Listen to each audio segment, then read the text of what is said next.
Pendapat bukan doktrin yang harus dipertahankan dan dibela mati-matian. Pendapat boleh kita setujui, boleh juga tidak kita setujui. Tapi setidak-tidaknya, pendapat bisa menjadi referensi untuk memahami sesuatu dan kemudian jadi pertimbangan untuk mengambil sebuah langkah. Inilah pendapat saya lewat OMG, opini mengenai gereja.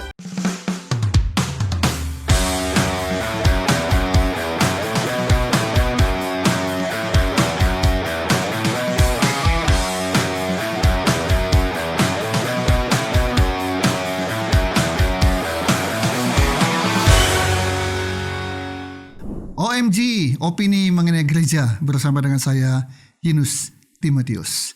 Kali ini topik yang saya akan soroti dan berikan opini adalah gereja besar, mega church, cari jiwa atau curi jiwa.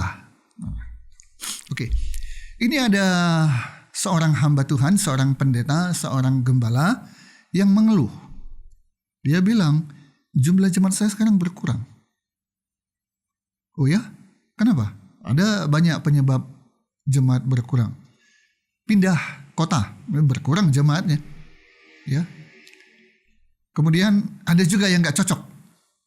Pindah. Ada juga yang macam-macam lah penyebab jemaat pindah gereja atau keluar dari gereja. Nah, ini dia bilang penyebab jumlah jemaat saya berkurang adalah karena mereka pindah gereja. Oh, pindah gereja, suatu hal yang wajar kan? Normal kan? Orang kan bebas memilih mau beribadah di sini, mau beribadah ke situ, mau pindah ke sini, mau pindah situ. Itu kan pilihan keputusan dari tiap-tiap anggota jemaat. Karena tidak merasa cocok atau merasa apapun alasannya boleh pindah. Wajar kan? Tapi ini pindahnya bukan cuma satu, bukan cuma dua, jumlahnya cukup banyak, dan pindahnya hanya ke satu gereja. Oh, gereja apa itu? Gereja besar yang buka di kota itu. Jadi akibatnya apa? Bukan hanya gereja ini yang mengalami perpindahan jemaat, tapi juga gereja-gereja lain juga mengalami hal yang sama. Bagaimana buktinya? Gampang.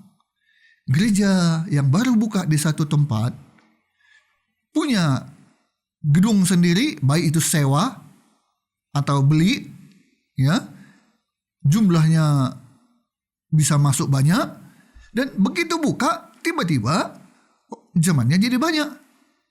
Loh, dari mana jemaatnya itu? Dia berasal dari kota sana, buka cabang di kota ini. Kan gak mungkin jemaat yang dari sana tiap minggu datang ke sini. Gak mungkin. Jadi yang mungkin adalah jemaat dari kota itu. Nah, yang namanya jemaat orang Kristen, selama ini kemana mereka? Tiba-tiba kah begitu buka gereja ini langsung terjadi pertobatan besar-besaran? Ada jiwa-jiwa baru yang masuk bergabung di gereja itu? Atau kebalikan? Yaitu pindah dari gereja ini masuk ke sini, pindah dari gereja masuk ke sini, pindah dari gereja ini masuk ke sini. Akibatnya ada beberapa gereja-gereja berkurang jemaatnya dan rame-rame masuk dan pindah ke gereja yang besar ini. Dan gereja besar dari mulai buka yang tadi nggak ada jemaat, tiba-tiba punya puluhan, ratusan atau ribuan jemaat pindah. Nah, karena itulah muncul istilah, muncul pertanyaan. Gereja baru, gereja yang besar ini, itu cari jiwa atau curi jiwa?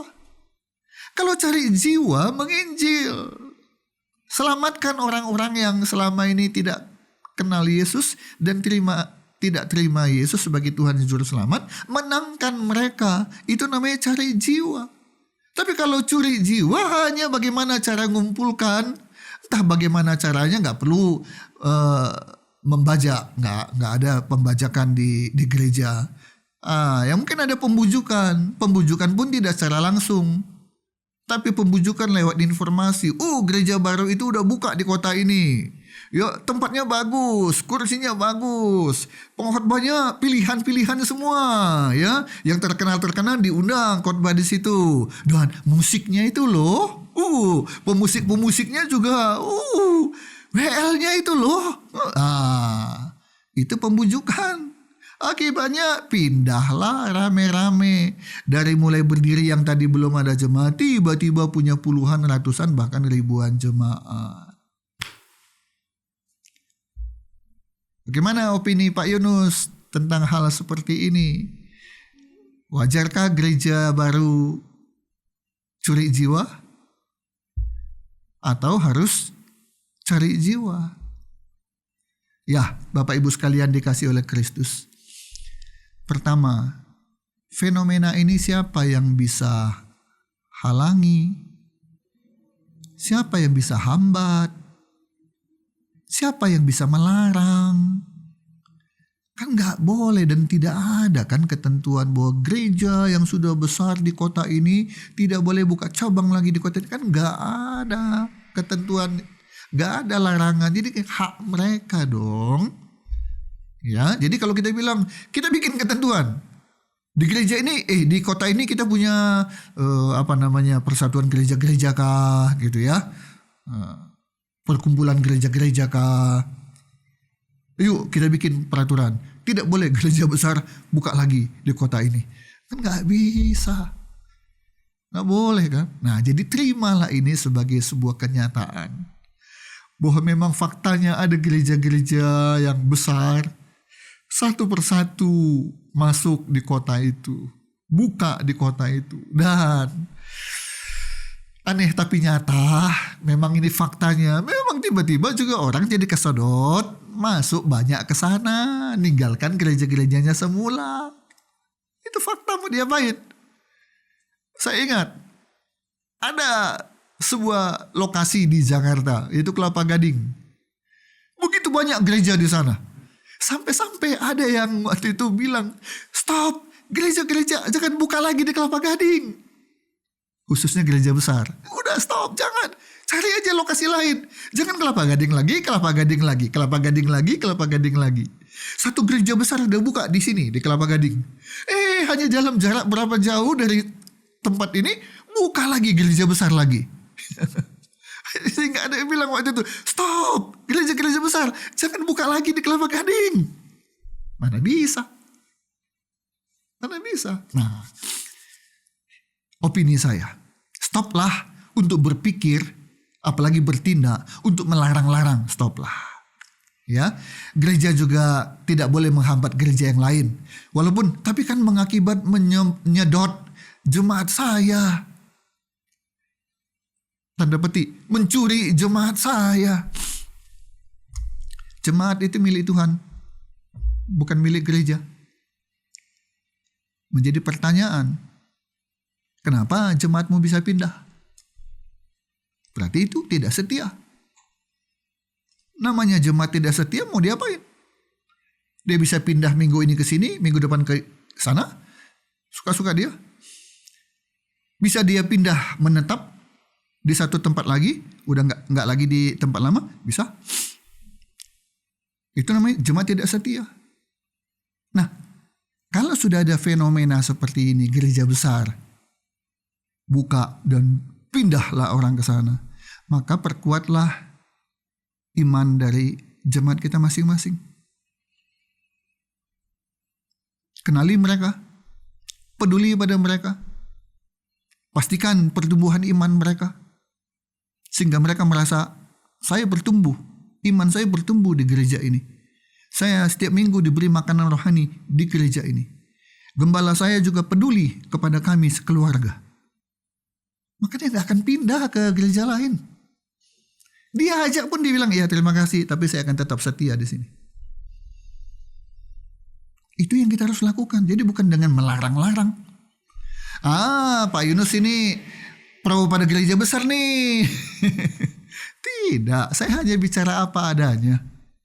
Gereja saya juga gereja kecil. Gereja saya bukan gereja besar sehingga saya mendukung pro pada gereja besar lagi. Bisa sama gereja besar saling dukung. Enggak, gereja saya gereja kecil. Dulu namanya cabai rawit. Itu menunjukkan kecil, tapi pedas. Jadi saya bukan karena keberpihakan pada gereja besar, karena saya gereja besar juga. Tidak. Tapi saya hanya ingin mengatakan ini fakta yang gak bisa kita tolak, gak bisa kita hambat. Apalagi berpikir bagaimana ya caranya supaya gereja besar itu bisa ditutup saja. Oh, jangan. Itu pelayanan pekerjaan Tuhan. Perkuat jemaat sendiri, itu yang paling penting. Ya, perkuat jemaat sendiri agar mereka yang mengatakan saya tidak akan pernah pindah dari gereja saya sekarang. Saya menjadi jemaat setia karena bla bla bla. Itu jauh lebih penting untuk dilakukan para hamba-hamba Tuhan. Yang kedua, gereja-gereja besar, fakta bahwa Anda itu tidak memenangkan jiwa. Anda itu hanya ketampung ya, orang rame-rame pindah ke tempat Anda. Oke. Itu anugerah Tuhan. Itu karunia Tuhan. Itu kebaikan Tuhan. Ya udah, oke. Tanggung jawab gereja-gereja besar untuk memperhatikan gereja-gereja kecil di sekitar Anda. Jangan mau hidup sendiri, bagaikan menara gading, mercusuar tinggi ke atas. Nggak peduli dengan gereja lain. Padahal kalau mau ditelisik, lihat di dalam ruangan itu. Ini dari gereja itu pindah ke sini. Itu dari gereja itu pindah ke sini. Anda kan gereja besar nggak bisa bilang, udah gereja di sana nggak boleh masuk ke gereja kami. Nggak bisa juga kan. Anda tentu dengan senang hati menerima mereka mau ibadah ke situ. Maka pedulilah kepada gereja-gereja yang ada di sekeliling Anda. Bantu juga mereka. Kan Anda gereja besar. Persembahan banyak. Perpuluhan banyak. Mari berbagi. Kita saling bergandeng tangan, walaupun mungkin tidak senyum lebar, senyum simpul, tapi tunjukkan bahwa kita adalah bersaudara satu dengan lain. Yang kedua, gereja-gereja besar supaya jangan dituduh hanya mencuri jiwa, bukan mencari jiwa. Nah, buktikan gereja besar juga punya tim penginjilan. Gereja besar punya tim misionaris, baik di kota itu maupun di kota lain. Punya kepedulian membantu misi di berbagai kota dan desa, bahkan di pelosok-pelosok. Jangan berusaha dengan dana yang terkumpul sebesar-besarnya untuk gereja sendiri. Jangan. Kalau sudah itu yang terjadi, maka kita tetap bisa bergandengan tangan. Gereja besar jangan egois, gereja kecil juga jangan punya pikiran bagaimana menghambat, bagaimana bahkan menutup gereja yang besar. Jangan. Semua bisa berjalan bersama-sama. Gereja kecil berusaha mempertahankan jemaatnya menjadi jemaat yang setia. Gereja besar, ayo ada misi, ada penginjilan supaya jemaatnya juga bertambah, khususnya dari orang-orang yang selama ini belum mengenal Tuhan. Bergandengan tangan gereja besar dan gereja kecil bersama-sama untuk hormat kemuliaan nama Tuhan Yesus Kristus. Amin.